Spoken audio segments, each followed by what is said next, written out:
Friends, welcome back to our channel Shiva maker. నేను మిషోని. ఇంతవరకు మీకు టెంపుల్స్ అన్నీ చూపిస్తూ వచ్చాను కదండి. నేను ఏ టెంపుల్కి వెళ్ళానో ఆ టెంపుల్స్ అన్నీ వీడియోస్ అన్నీ అప్లోడ్ చేయడం జరిగింది. సో అన్ని టెంపుల్స్ చూసుకొని వెనుదిరిగి రావడంలో తమిళనాడులో ఉన్నటువంటి భవానీ టెంపుల్కి వచ్చామండి. లాస్ట్ టెంపుల్ అంటే లాస్ట్ టెంపుల్ ఇదే అనమాట. ఈ టెంపుల్ చాలా అంటే చాలా బాగుంటుందని చెప్పేసి ఈ టెంపుల్ చూసుకొని ఇంటికి వెళ్దామనేసి ఈ టెంపుల్కి అయితే వచ్చేసాము. సో ఈ టెంపుల్ భవానీ టెంపుల్ అనమాట. ఇదే ఎంట్రన్స్ అనమాట. ఎంట్రన్స్ ఆపోజిట్లో మనకు నందీశ్వరుడు దర్శనమిస్తారు. సో ఒకవైపు గణపతి దర్శనమిస్తారు, ఇంకోవైపు ఏదో దేవతామూర్తి ఉన్నారు. సో మనకు అంత ఐడియా లేదండి.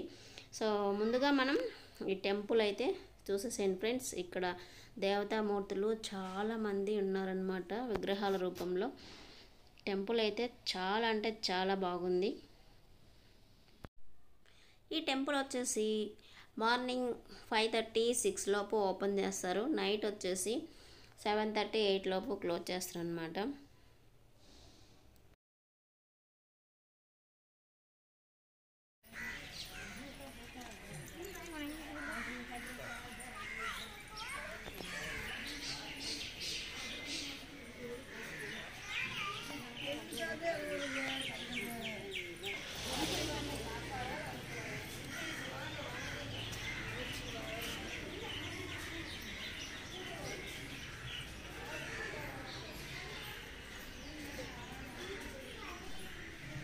మనకు గుడి లోపల ఇలా ఉంటుందన్నమాట. టెంపుల్ అయితే చాలా అంటే చాలా బాగుంది. చాలా పెద్దగా ఉందన్నమాట. చెట్లు, పక్షులు అన్నీ ఉన్నాయన్నమాట. చాలా పక్షులు ఉన్నాయి టెంపుల్లో. ఒకసారి మీకు వీడియోలో వచ్చినటువంటి ఆడియోను మీకు వినిపిస్తాను. ఒకసారి చూడండి పక్షులు ఎలా అరుస్తూ ఉన్నాయో. ఈ మ్యూజిక్ కన్నా పక్షుల సౌండే చాలా బాగుంటుందని చెప్పేసి ఈ వీడియోకి అయితే నేను మ్యూజిక్ స్టాప్ చేసేసి వీడియోలో ఉన్నటువంటి ఆడియోనే పెడతా ఉన్నాను అనమాట. సో ఒకసారి టెంపుల్ అంతా చూడండి ఫ్రెండ్స్. ఎలా ఉందో కామెంట్ బాక్స్లో తప్పకుండా తెలియజేయండి ఫ్రెండ్స్. మీలో ఎవరైనా ఈ టెంపుల్కి వెళ్ళి చూసింటే కామెంట్ బాక్స్లో తెలియజేయండి. ఈ టెంపుల్ ఎలా ఉందో, మీకు ఎలా అనిపించిందో ఒకసారి చెప్పండి ఫ్రెండ్స్. ఇలాంటి మరెన్నో వీడియోస్ కోసం మన శివ మేకర్ ఛానల్ని సబ్స్క్రైబ్ చేసుకోండి ఫ్రెండ్స్. అలాగే లైక్ చేయండి, కామెంట్ చేయండి, షేర్ చేయండి. పైన గోపురం పైన చాలా అంటే చాలా బాగున్నాయి విగ్రహాలు, దేవతామూర్తులు అనమాట. సో అటు సైడ్ వీడియో తీసే టైంలో అటు సైడ్ సూర్యుడు రావడం వల్ల సో మనకి ఆ యంత్రకి ఈ విగ్రహాలు అనేటివి క్లారిటీగా రాలేదు వీడియోలో. మనం ఈ టెంపుల్కి వచ్చే టైం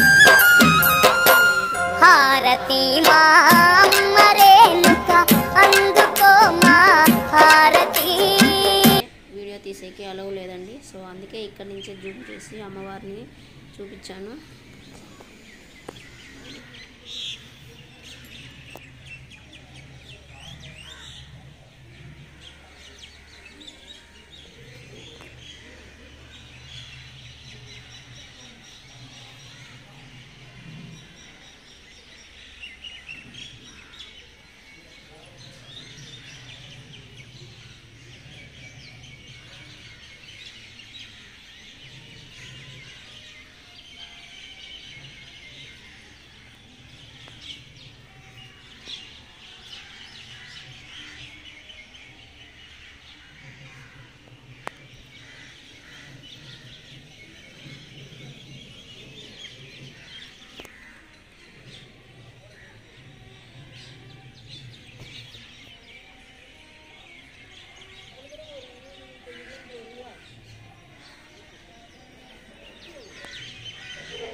టెంపుల్ మొత్తం చూసిన తర్వాత టెంపుల్ వెనుక భాగంలో ఒక సింహద్వారం ఉంటుందండి. ఈ సింహద్వారం ద్వారా బయటికి వెళ్తే బయటంతా ఒక చెరువు, అలాగే పక్కలో ఒక బ్రిడ్జ్, అంతా చాలా అంటే చాలా బాగుందండి.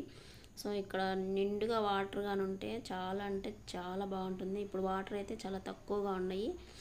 సో ఈ వీడియో అయితే చూసారు కదా ఫ్రెండ్స్, మీకు ఎలా అనిపించిందో కామెంట్ బాక్స్లో తప్పకుండా తెలియజేయండి friends. Thank you for watching my video. Bye bye friends. Next వీడియోలో మళ్ళీ కలుద్దాం. ఒక మంచి వీడియోతో మళ్ళీ మీ ముందుకు వస్తాను. అంతవరకు సెలవు. బాయ్. ఇట్లు మీ Shiva. Take care friends. Bye bye. Thank you for watching my video. Bye bye friends.